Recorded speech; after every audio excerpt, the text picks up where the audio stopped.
Bros of the Conscious Resistance Network, and today we're bringing you the number 4 most important story of 2019. Once again, these stories are not in any particular order. If you've missed number 7, number 6, number 5, I recommend going back to the channel and catching up on those because they're all equally important. And this one is especially important and something I've been following for a while. Before we get into that, though, I want to remind you guys to bookmark theconsciousresistance.com so you can get all of our latest content. Follow us on Minds, on Steemit, on DTube. Join our Discord channel. Join our text list, sign up to follow us on BitChute instead of YouTube, and if you want to support, do so via Patreon or Subscribestar. And of course, you can sign up for our email newsletter right there. So, alright, let's get to it. What is number 4? What is the 4 most important story of the year? I'm calling it the rise of the 5G smart grid and the rise of the surveillance state. You know, this is something that I have been covering since I first started to get involved with activism and journalism back in 2010. For one reason or another, I've always been interested in technology, and, you know, I use a lot of technology for my work, and, you know, I'm trying to be very aware of the dangers of technology as well as how to circumvent this technology, how to continue to live free and have privacy in the world that is increasingly digital, the digital dystopia as I've been referring to it recently. So I've been following this story for years, so it's not as if all of a sudden in 2019 facial recognition, social credit, and these things just popped up and became trendy. This has been something that's been trending for a while and headed in this direction. But in 2019, I definitely think we took some big steps forward. And the reason I say that this is one of the most important stories, and I will say one of the most ignored stories, is because despite a few reports here and there in the mainstream, some of which we're going to cover in just a moment, there are not very many journalists, outlets out there, especially the mainstream corporate media, who are providing the context and helping the American people understand the importance of opposing this technocratic surveillance state, 5G smart grid. Instead, they're selling it to them on convenience and things of that sort. And a big part of journalism, for those who haven't quite caught on, you know, the media doesn't always have to lie or just make up shit. Sometimes they just don't provide context. They don't help the people understand the importance of a topic or an issue at hand. And so that's one of the important ways that media lies. So let's get into this. We have this from back in March 2019. Of course, we started out the year, the spring. Some of you guys remember, of course, the New Zealand Christchurch shooting where 50 people were murdered. And of course, there's lots of controversy around it, whether or not some people think this whole thing was staged or fake or whatever. But at the end of the day, what I talked about here in this little piece, Dear Big Tech and Government, censoring videos of terror attacks is not the answer.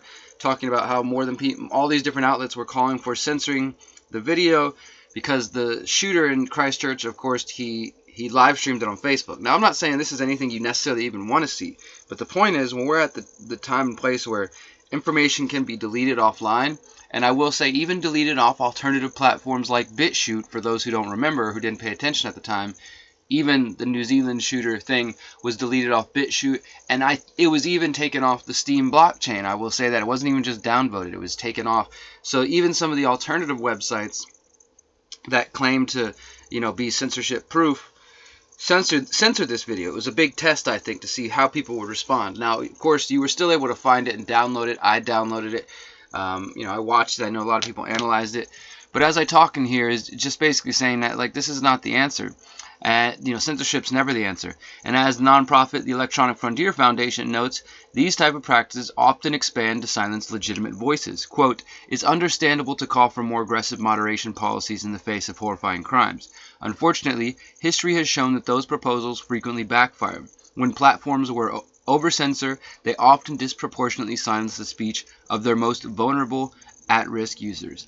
And as I ask here, how would the governments of 2019 react if the World Trade Center towers were struck by planes today? Would the social media companies and government officials threaten anyone who shared a live stream video of JFK's assassination if it took place today? And it's important to ask these questions as calls for censorship and policing of hate content continue to ramp up. And this is the sanitized digital world that they want to create, where only opinions that they allow can survive. So that, I think, was very important as we go towards the smart grid, because a big part of the smart grid, it's not just constantly watching you, it's also being able to censor you, whether that means directly silence you or through social engineering and encourage you to shut up and not speak out.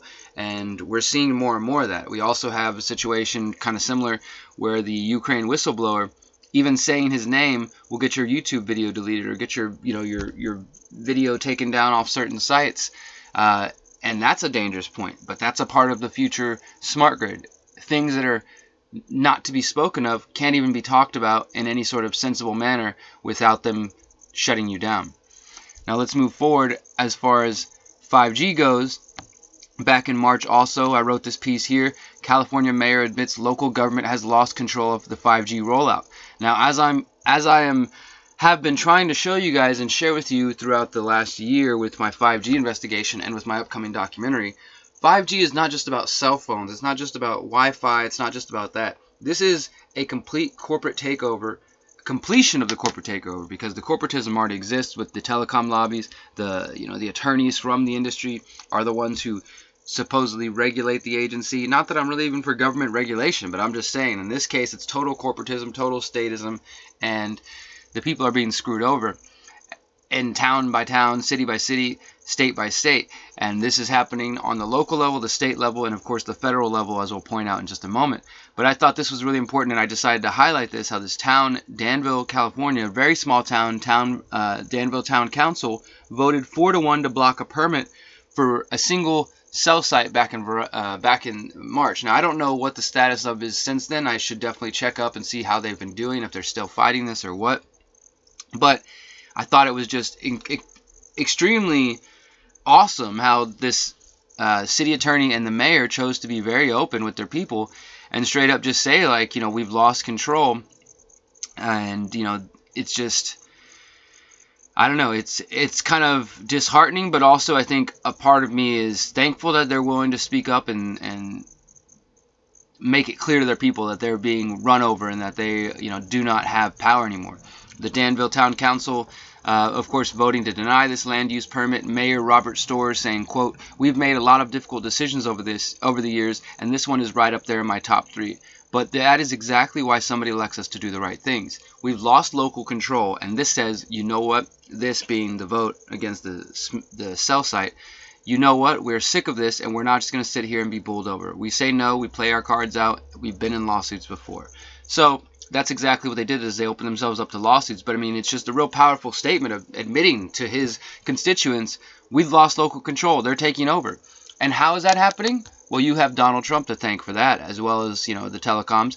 Back in April, Trump partnering with the big telecoms, announcing an executive order to speed up the 5G rollout. Now, this is what I mean, the corporatism and statism. Trump comes and says, those local cities, they charge too much to these companies. They shouldn't have the right to decide how much they want to lease out their own land and their own communities and their own cities and towns. So we're going to put a cap on that to decide how much they can charge. And we're also going to say they have to approve it within 90 days. So, just completely removing any sort of actual choice or semblance of sovereignty on the local level or state level. So, like I said, it's happening from the state to the local to the federal level. And the reason this is connected to the censorship, to the facial recognition, the social credit, everything that we're getting into, is because 5G is the backbone. 5G is the next generation, which will allow the Internet of Things, which is going to further allow artificial intelligence continue to grow, facial recognition to continue to expand, social credit to come into existence in the U.S. and other places. It is the 5G smart grid that is the backbone to these things. And, of course, this goes back to my point on the FCC and the big wireless 5G corporate takeover. I've been trying to get you guys to pay attention more to this. This is back in August. If you haven't seen this, I recommend doing it so that you can fully understand what's going on, because it's not just the health concerns, which are a concern with 5G, but there's privacy concerns, of course. There's local power concerns. There's the future. This is the beginning of marching us into this digital dystopia.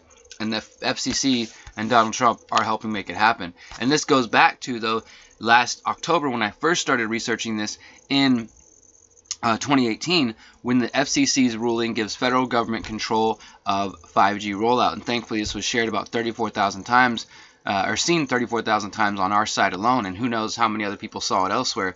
But this article just illustrates and talks about how the FCC, again partnering with their telecom buddies, is working to erode local sovereignty when it comes to 5G. And I don't think it's just about 5G, guys. I think they're going to use this as a method to continue to, just run over local rights in whatever ways they feel necessary. Now we move on to facial recognition. Back in March, I said, what will you do when they come for your face? And I broke down even more evidence that the age of facial recognition technology is already here, and there's no way to avoid it. At least not in the United States, China, India, the UK, probably some other main Western nations, but there might be some other nations. Where would they be? I don't know. I'm not going to say, but places where the governments aren't as strong and there might be more freedom in certain ways. We'll have to see about that. We looked at the U.S. rolling out biometric ID exit program to top airports nationwide with full implementation expected by 2021. Yes, my friends, by 2021, even by 2020, they're saying you are going to have to submit to facial recognition technology to fly in the United States of America, the land of the free, home of the brave. U.S. government will be scanning your face at top 20 airports, documents show. TSA releases a roadmap for expanding biometric technology.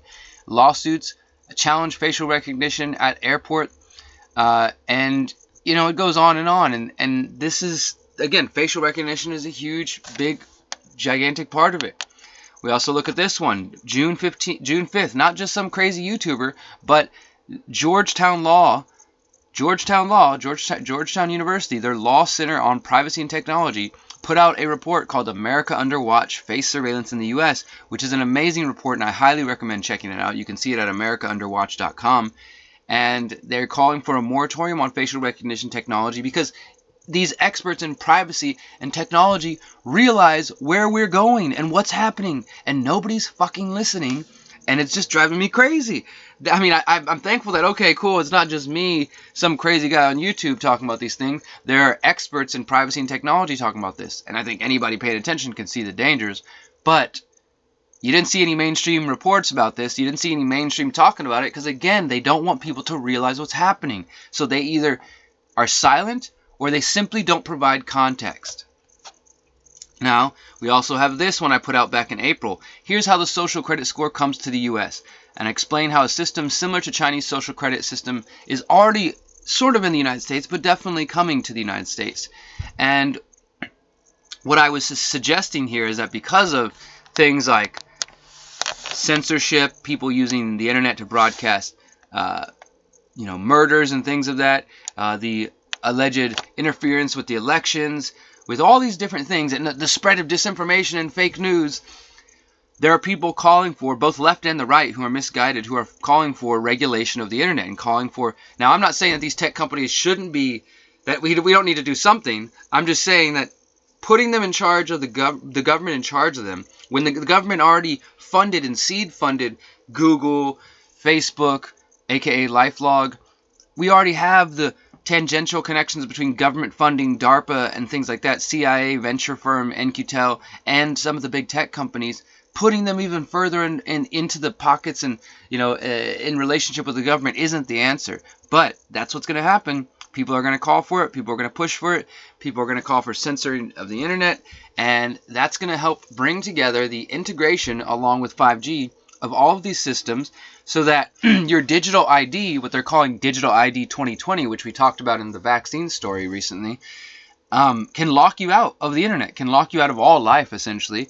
And through that, they will implement the social credit score. Because Facebook already has a score they give people. We know that some police departments are already using software that gives you a threat score.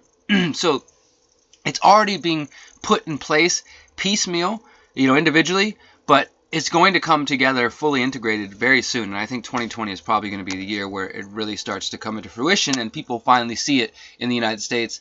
And more than likely, it might be preceded by a terrorist attack, a false flag that allows them to push this system further. In August 2019, we did just a quick wrap-up of various surveillance stories, looking at how insurance black boxes are encouraging people to let them track and monitor all of their locations in order for cheaper insurance. And I've even saw a TV commercial last night at a friend's with Tina Fey and some other actor who I didn't know, telling people how cheaper their insurance is when they run the app all the time, and the insurance can see that they never speed. And this is the way that they're selling to people: convenience, save money, fun, entertainment. Just let us be involved in your life and up in your shit all the time. Nonprofit sues for info on warrantless GPS tracking.